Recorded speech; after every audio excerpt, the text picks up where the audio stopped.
Nagduli tayo ng ibang video ng ibang diskarte ng pagkakalas ng baka. So, para magkaroon tayo ng ibang idea para dun sa ibang mga proseso, di ba? Sige, panoorin muna natin ito.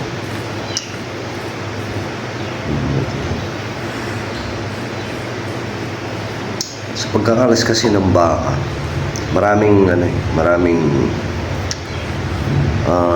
diskarte. So, kanya-kanya naman yan. So, itong pinapanood natin, ibang diskarte ito. So, yun. Para magkaroon lang tayo ng ibang. So, yun. Enjoy natin to. Panoorin natin.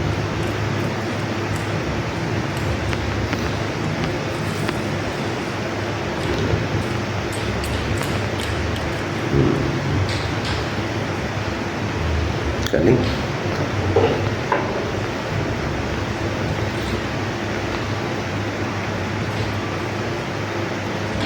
Diba? Galing.